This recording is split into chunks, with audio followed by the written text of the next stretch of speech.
तं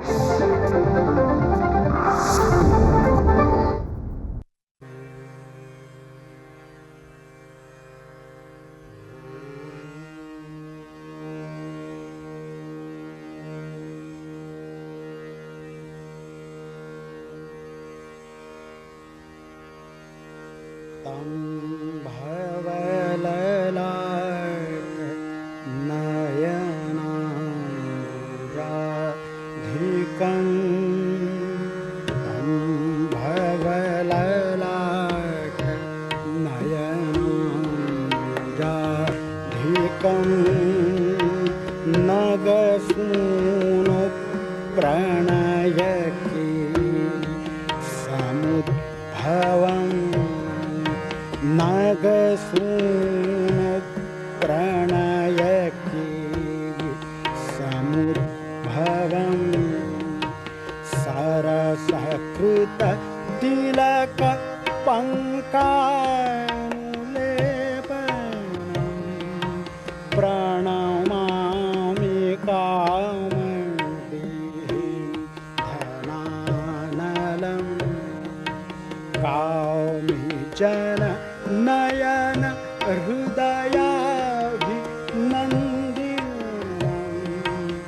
प्रणमामि कामदेहीं धनानलं रजनीवधू मुख विलासलोचनं रजनीवधू मुख विलासलोचनं प्रणमामि देवं कुमुदाधिवासिनं।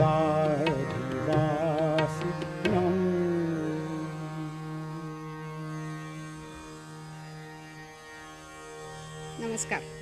नमस्ते. आज दिवाळीच्या आणि नव्या वर्षाच्या शुभेच्छा देताना आपल्याला सर्वांना आणखी एक आनंदाची वार्ता मला द्यायची आहे की जी आजच सकाळी समजली. आज आपण ज्यांचं गाणं दिवाळीच्या निमित्तानं ऐकणार आहोत त्या जितेंद्र अभिषेकींना हैदराबादच्या NM गुप्ता मेमोरियल ट्रस्टच्या वतीनं एक दरवर्षी विविध क्षेत्रातल्या नामवंत व्यक्तींना एक अवॉर्ड देण्यात येतं. तर संगीत क्षेत्रातल्या त्यांच्या कार्यासाठी म्हणून आज अभिषेकीजींना ते अवॉर्ड मिळालेलं आहे. तेव्हा आपण सगळेजण सर्वांच्या वतीनं त्यांचं प्रथम अभिनंदन करूया. अभिनंदन अभिषेकीजी. आणि या निमित्ताने त्यांना फक्त नाट्यसंगीतापुरेसं मर्यादित न ठेवता त्यांची काही भावगीतं आणि भजनही आज आपण ऐकायची अशी अपेक्षा व्यक्त करूया. खरं म्हणजे या निमित्ताने त्यांच्याशी थोडंसं बोलायला मिळालं तर हवं आहे. वेळ कमी आहे पण तेवढ्यात जेवढं बोलता येईल तेवढं बोलूया. अभिषेकीजी, नेहमीच कुठल्याही कलावंताबद्दल जे कुतूहल असतं तेच कुतूहल आमच्याही मनामध्ये आहे की गाण्याचे संस्कार तुमच्यावरती लहानपणापासून कसे आणि कोणी केले? तसं पाहिलं तर आमच्या घरातच गाणं आहे आणि लहानपणापासून ह्या गाण्याचे संस्कार नियमित माझ्यावर केले गेले असं म्हणण्यापेक्षा झाले. त्याच्याबरोबरच संस्कृतचं शिक्षण आणि वाणी शुद्ध ठेवणं या गोष्टीमुळं मला या सगळ्या गोष्टींचा गाण्यात पुष्कळचा फायदा झालेला आहे. वडील गायक होते?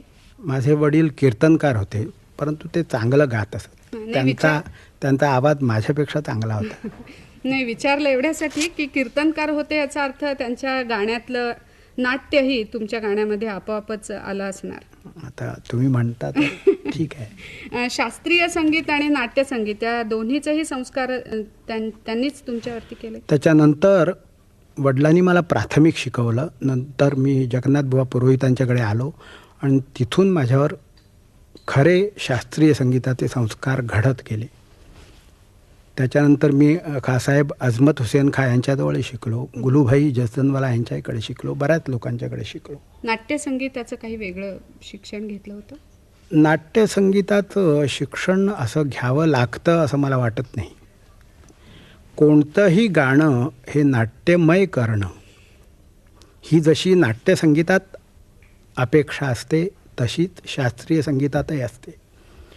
रटाळ गाणं गाण्यापेक्षा त्याच्यात कुठंतरी एक सातत्यानं नाट्यमयता असणं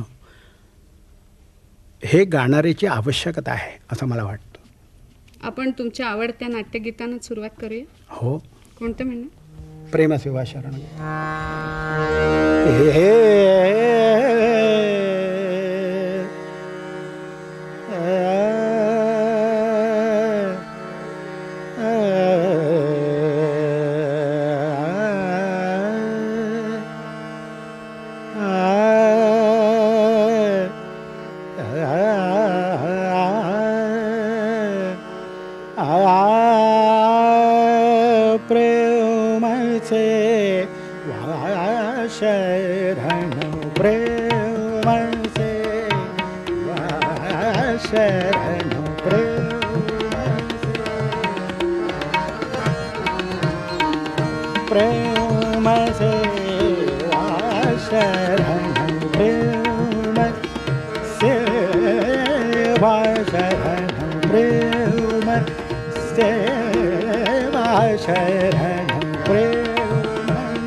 तांद कीर्तिहा मदतांद तव पदी वाहिला गे प्रेमसे वाशरण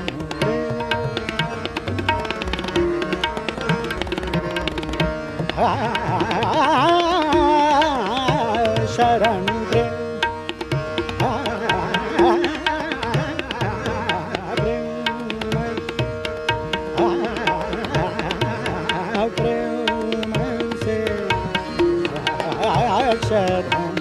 मान तोडी रण रण बंध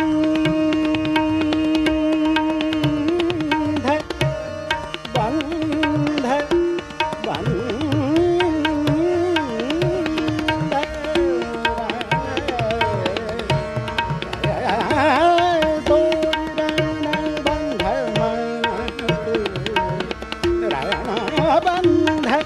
लागे लागे लागे तुझा तुझा आछंद कीर्तिहा मजकांद कीर्तिहा मजकांद तव पदी वाहिला गे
प्रेम से प्रेम से वाश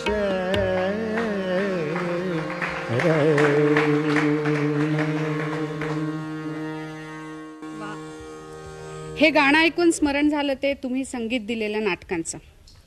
नव्या आणि जुन्या संगीताचा संगम तुम्ही साधलात आणि ती नाट्यगीतं रसिकांना अतिशय आवडली. नाट्यसंगीताचा हा जो नवा विचार तुम्ही केलात त्याच्यामागे कोणता दृष्टिकोन होता? दृष्टिकोन असा प्रत्येक नाटकाला वेगवेगळा होता. त्याचं कथानक, त्यात काम करणारी पात्र, त्यांचा आवाका आणि एकंदरीत नाटकाची बांधणी याला योग्य असं संगीत मी देत गेलो.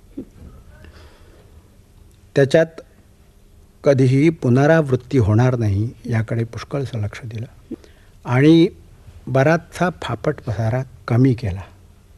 जो जुन्या नाट्यसंगीतामध्ये असं कदाचित नव्हे, असेल. जुन्या नाट्यसंगीतात तेवढं गाण्यासाठी वेळ असायचा, आज तो नाही. जुन्या नाट्यसंगीतात हा दोष आपण काढू शकत नाही. तो त्याचा एक गुणच होता असं म्हटलं तरी चालेल. परंतु आज 3.5 तासात नाटक आटपावं लागतं.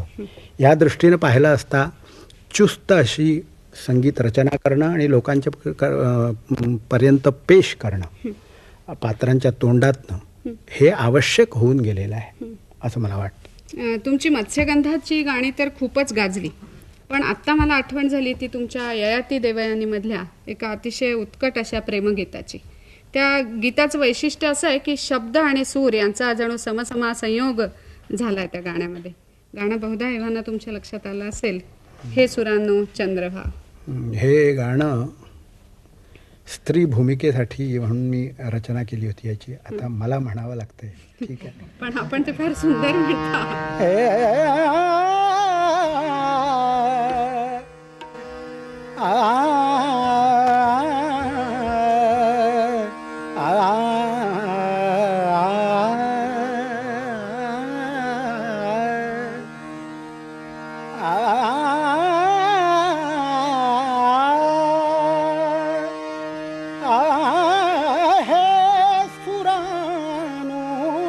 चंद्रभा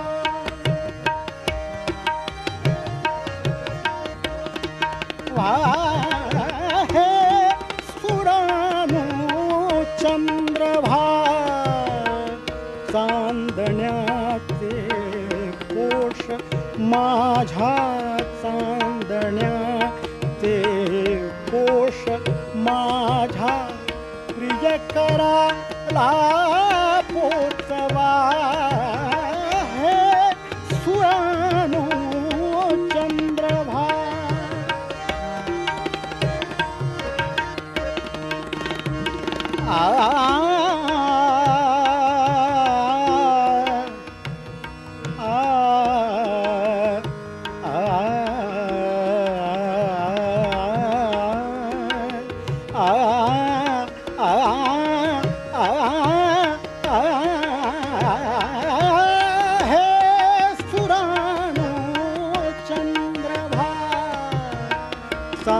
चांदण्याचे कोश माझ्या चांदण्याचे कोश माझ्या चांदण्याचे कोश माझ्या प्रियकराला पोचवा हे सुरानो चंद्रभा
कोश माझ्या चांदण्याचे कोश माझ्या प्रियकराला पोचवा हे सुरानो चंद्रभा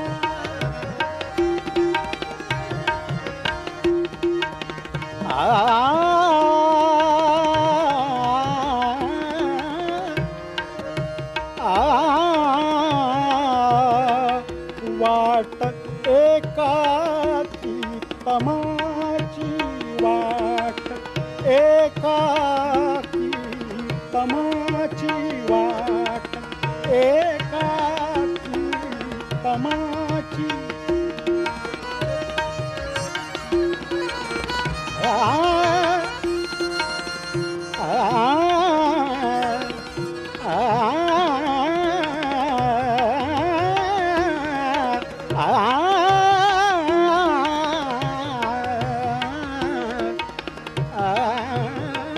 बाट एकाकी तमाची हरवलेल्या मानसाची हरवलेल्या मानसाची बरसुनी आकाश सारे बरसुनी आकाश सारे बरसुनी आकाश सारे बरसुनी आकाश सारे अमृताने नहवा अमृताने नहवा आहे सुरानो चंद्रभा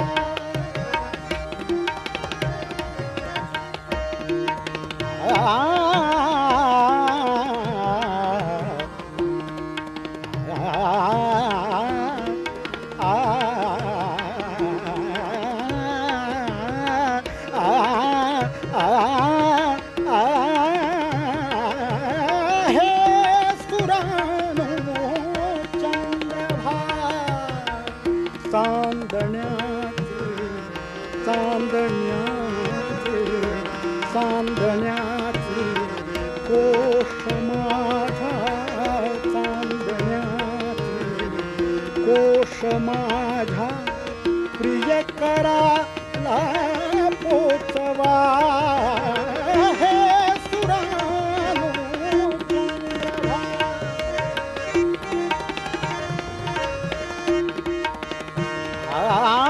वाटे काठी तमाची वाट एकाठी तमाची वाट एकाठी तमाची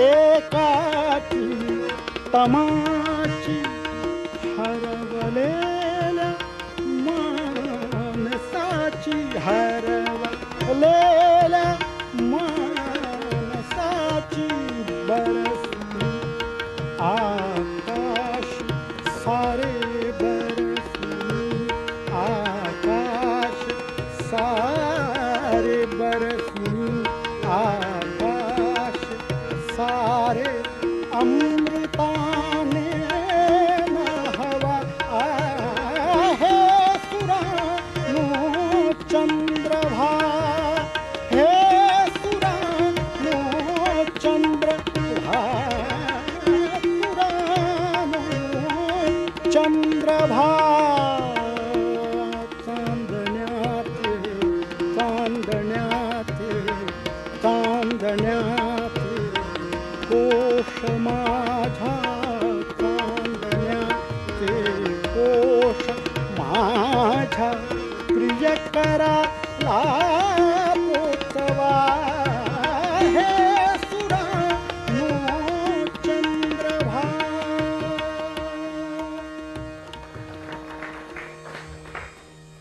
अभिषेकी, संगीत दिग्दर्शन करायला लागल्यानंतर नाट्यगीतांना जशा तुम्ही चाली लावल्यात त्याप्रमाणेच भावगीतांनाही चाली लावल्यात, भजनांनाही चाली लावल्यात. तर नाट्यगीत आणि भावगीत या दोन्हींमध्ये तुम्ही कसा फरक केलात?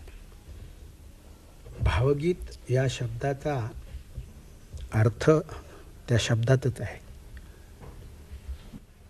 नाट्यगीत हे बरंचसं शास्त्रीय संगीताच्या आसपास येणारी गोष्ट आहे.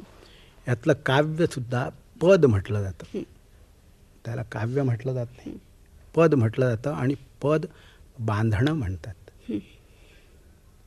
जो बंदिशीत चुस्तपणा असतो तोच इथं तुम्हाला दिसून येतो नाट्यगीतात. तसा तो भावगीतात दिसत नाही. भाव साकार करणं कवीनं सांगितलेला हाच भावगीताचा धर्म आहे. त्या दृष्टीनं रचना करताना तुम्ही काव्याकडे जास्तीत जास्त लक्ष पुरवलं पाहिजे. एखादं काव्य तुमच्या हातात आल्यानंतर ती तुमची प्रॉपर्टी होत नाही. कवीला तुम्ही न्याय देणं, त्याच्या काव्याला न्याय देणं हा प्राथमिक उद्देश असावा लागतो तुमचा. हा नाट्यसंगीत आणखी भावगीत यातला फरक मी जो तुम्हाला सांगितला तो बऱ्याच वेगवेगळ्या तऱ्हेनं सांगण्यासारखा आहे, परंतु आपल्याला तेवढा वेळ नाही. या पार्श्वभूमीवर मला वाटतं आता शंकर रामाणींचं ते भावगीत आपण आम्हाला ऐकवावं.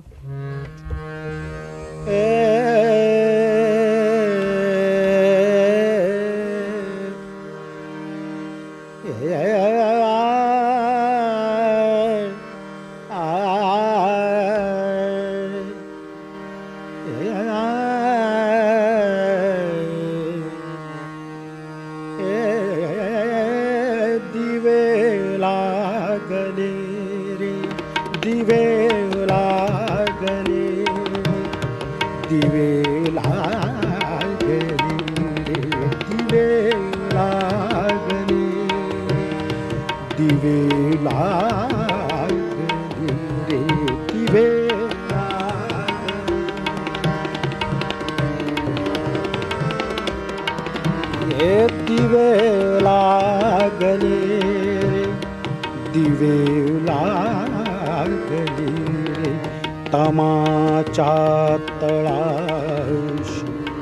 तमाच्या तळाशी दिवे लागले रे दिवे लागले दिवे लागले रे दिवे दिवे लागले रे तमाच्या तळाशी दिवे लागले रे दिवे लागले रे जिठीच्या दिशा खोलते जाळताना जिठीच्या दिशा खोलते जाळताना जिठीच्या दिशा खोलते जाळताना कुणी जागले रे कुणी जागले रे दिवे लागले रे दिवे लागले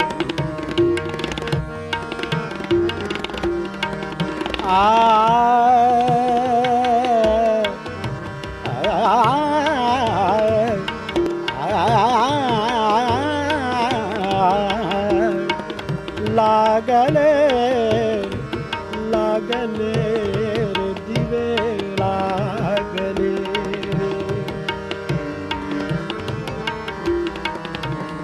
विद्या ओंजळी दाटली पुष्पवृष्टी जिच्या ओंजळी दाटली पुष्पवृष्टीरित्या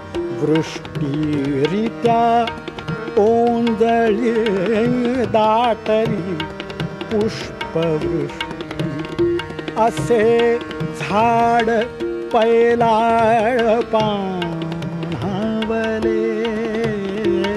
असे झाड पैलाळ पाणावले तिथे मोकळा मी मला हुंगिताना तिथे मोकळा मी मला हुंगिताना उरी गंध कल्लोळी फाकले दिवे लागले रे दिवे लागले रे तमाच्या तळाशी दिवे लागले दिवे लागले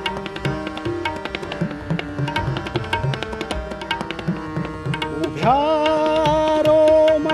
रोमातून चैत्रवाटा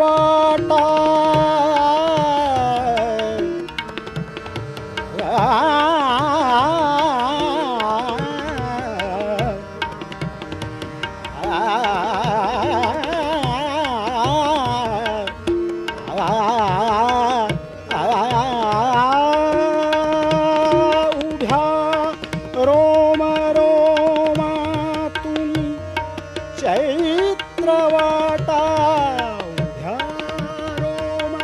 रोमातूनी चैत्रवाटा कुणी देहयात्रेत या गुंतले कुणी देहयात्रेत या गुंतले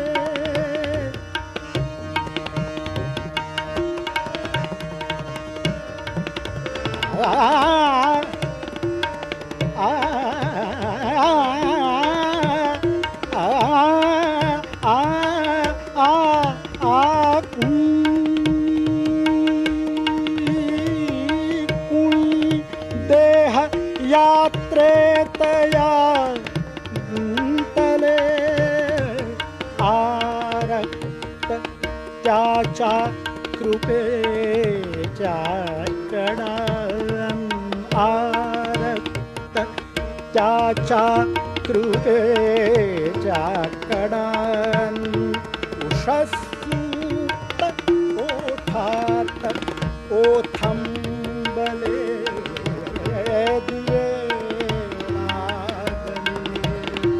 दिवे लागले तमाच्या तळाशी दिवे लागले रे दिवे लागले रे जिठीच्या दिशा फूल ते जाळता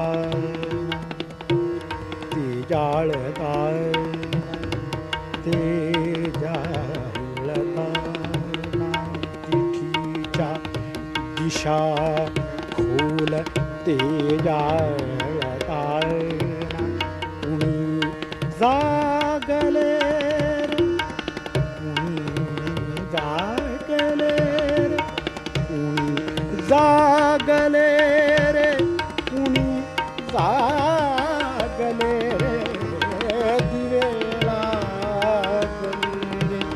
दिवे लागले रे दिवे लागले रे दिवे लागले रे तमाच्या तळाशी तमाच्या तळाशी दिवे लागले रे दिवे लागले रे दिवे लागले रे दिवे लागले.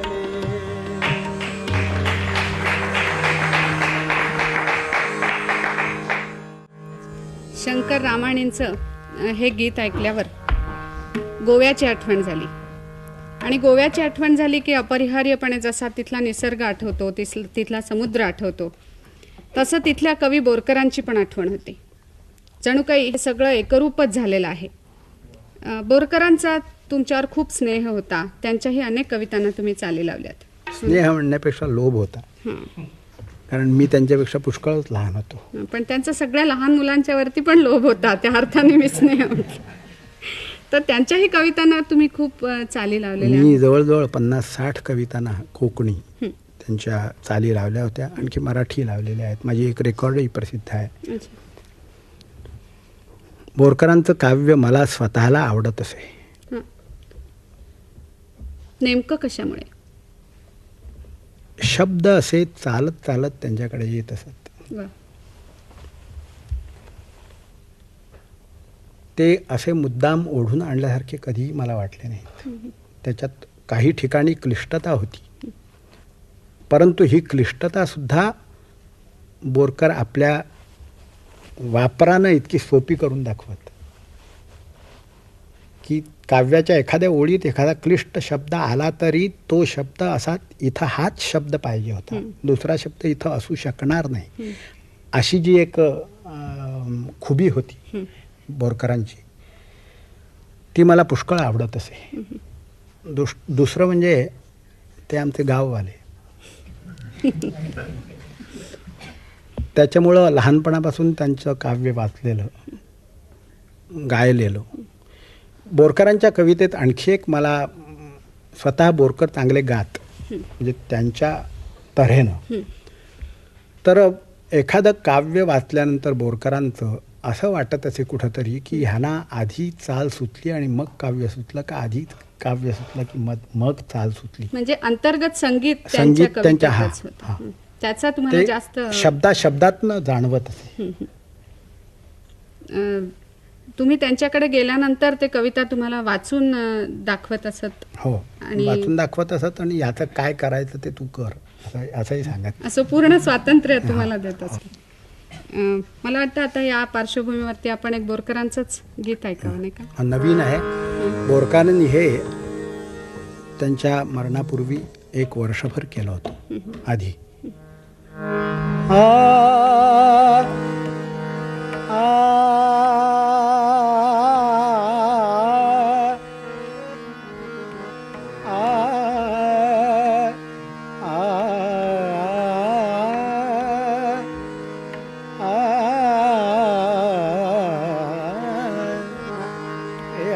नाही नाही पुण्याची मोजणी, नाही पुण्याची मोजणी, नाही पुण्याची मोजणी, नाही पापाची टोचणी, नाही पुण्याची मोजणी, हे नाही पुण्याची मोजणी, हे नाही पुण्याची मोजणी, हे नाही पुण्याची मोजणी, नाही पापाची टोचणी, नाही पापाची टोचणी, जिणे गंगाओघाचे पाणी, जिणे गंगाओघाचे पाणी, जिणे गंगाओघाचे पाणी, जिणे गंगाओघाचे पाणी, नाही पुण्याची मोजणी, नाही पुण्याची मोजणी, नाही पुण्याची मोजणी, नाही पापाची टोचणी.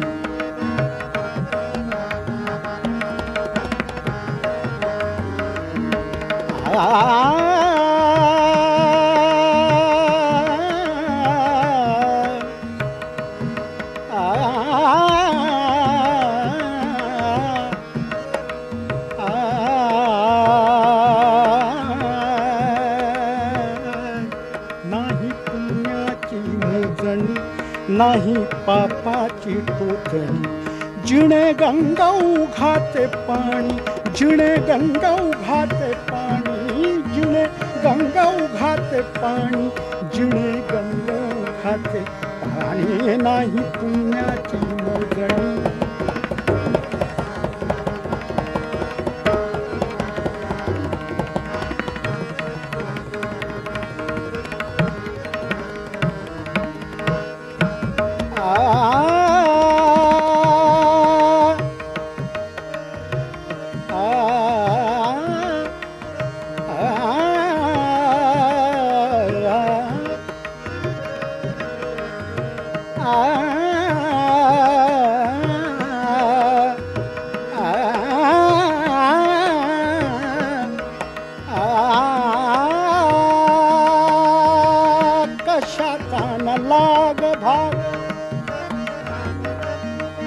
कशातान लाग भाग, कशातान लाग भाग, कशातान पाठ लाग, कशातान लाग भाग,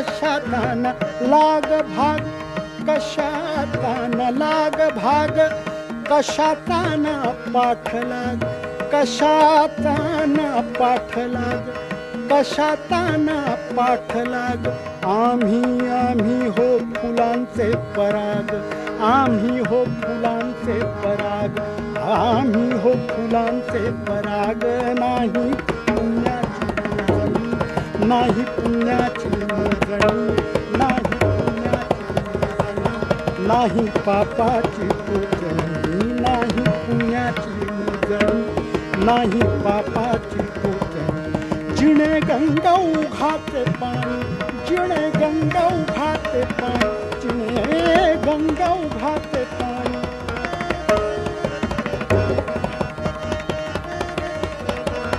जिणे गंगाओघाचे पाणी, जिणे गंगाओघाचे पाणी, जिणे गंगाओघाचे पाणी, जिणे गंगाओघाचे पाणी, नाही पुण्याची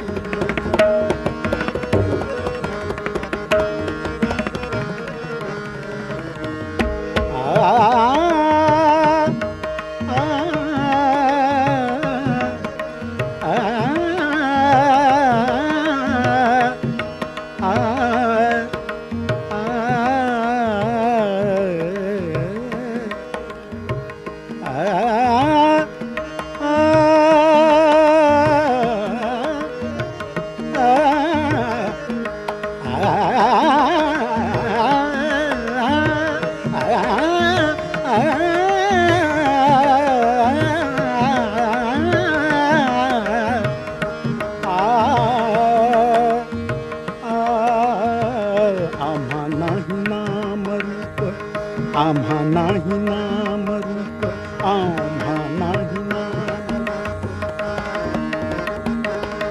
आम्हा नाही, आम्हा नाही नाम रूप, आम्हा नाही नाम रूप,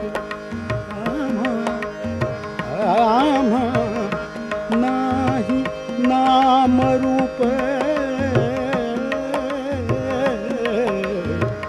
आम्हा नाही नाम रूप, आम्ही आकाश स्वरूप, आम्हा नाही नाम रूप, आम्ही आकाश स्वरूप, जसा निळा निळा धूप, जसा निळा निळा धूप, जसा निळा निळा धूप, जसा निळा निळा धूप, नाही नाही पुण्याची मुजरा, नाही पापाची टोपी, नाही पुण्याची मुजणी, नाही पुण्याची मुजणी, नाही पापाची टोपी, जिने गंगा घाते पाणी, जिने गंगा घाते पाणी, जिने गंगा घाते पाणी, जिने गंगा घाते पाणी, नाही पुण्याची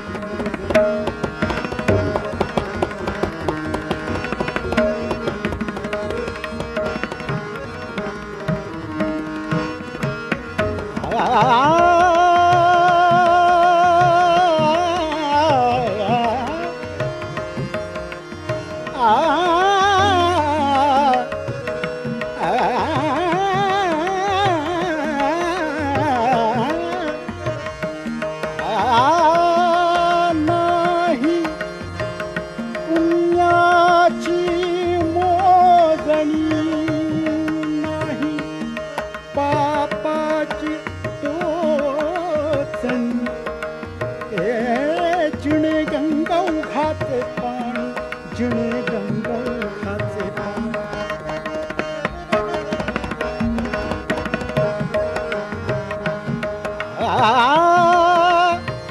पूजेतल्या पाना फुला,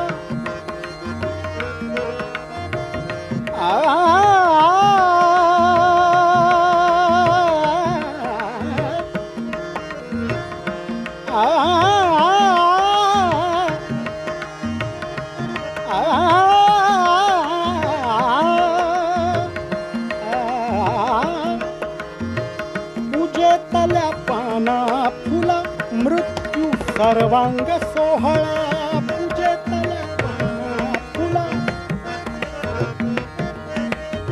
पूजेतल्या पाना फुला,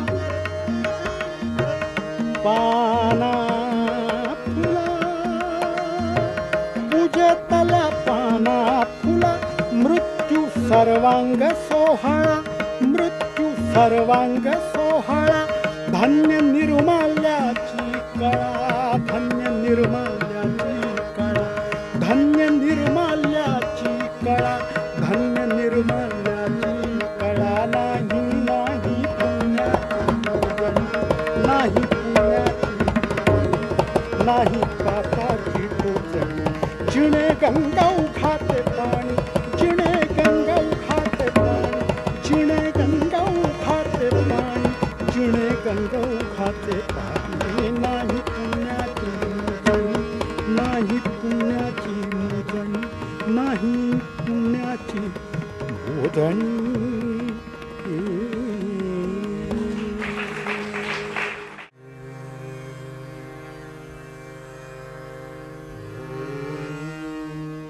अभिषेकी, प्रत्येक कलाकाराची काही गाणी आम्ही रसिकांनी हृदयामध्ये साठवलेली असतात.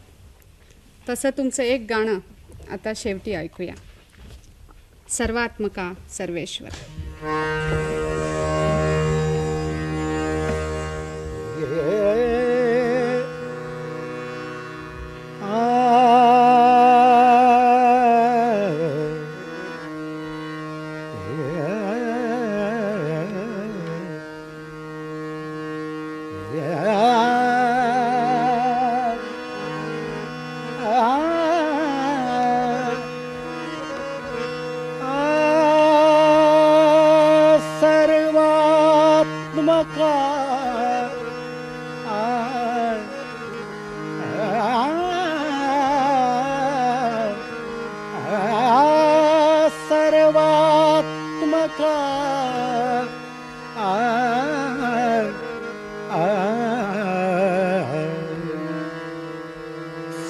सर्वेश्वरा सर्वात्मका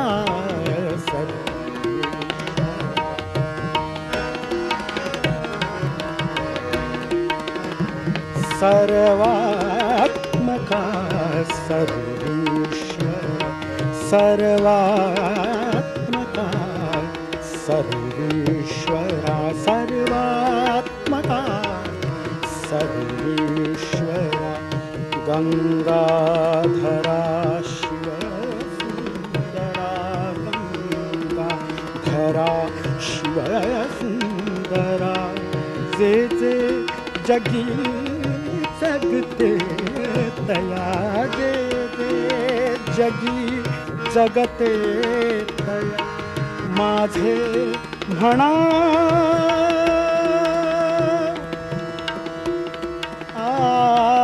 माझे म्हणा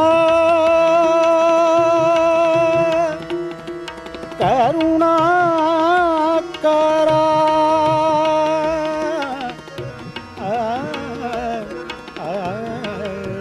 सर्वात्मका सर्वेश्वरा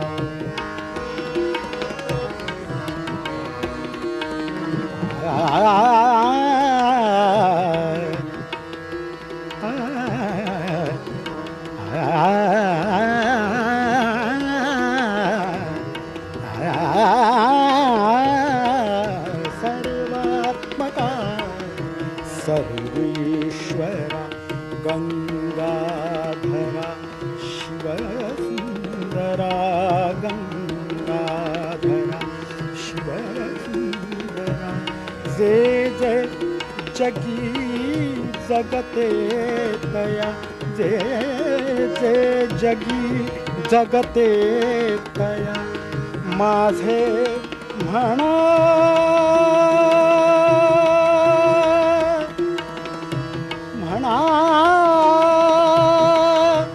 करुणा करा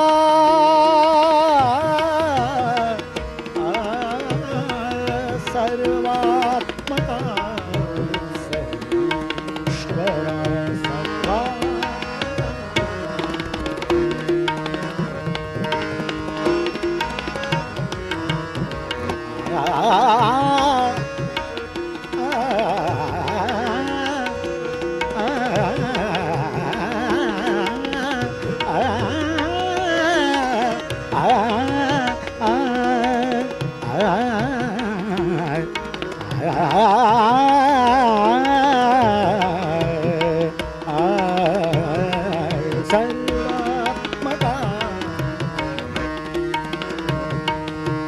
आदित्यया तिमिरात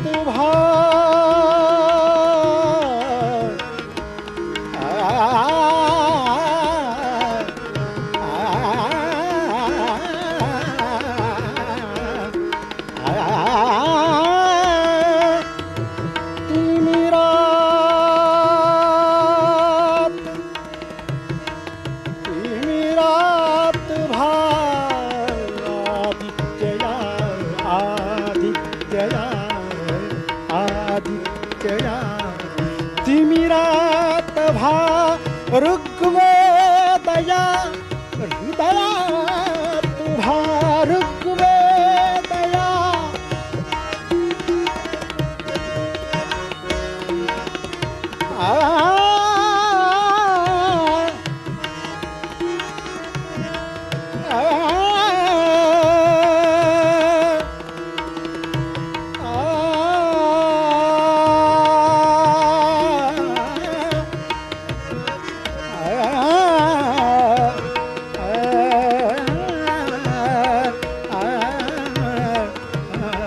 आदित्यया आदित्यया तिमिरात भा ऋग्वेदया हृदयात भा सुजनत्व द्या द्या आर्यता सुजनत्व द्या द्या आर्यता अनुदारता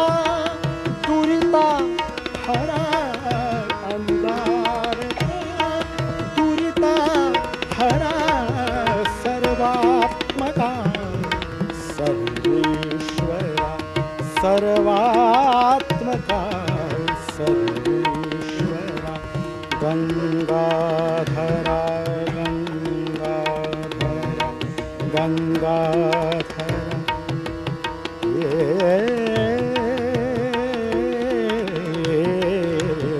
गंगाधरा गंगाधरा गंगाधरा शिव सुंदरा जे जे जगी जगते तया जे जे जगी जे जे जगी जगते तया माझे म्हणा म्हणा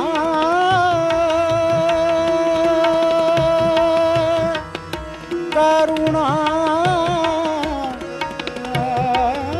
करा करुणा करा करुणा करा सर्वात्मका सर्वात्मका सर्वात्मका सर्वेश्वरा सर्वात्मका सर्वेश्वरा सर्वात्मका सर्वेश्वरा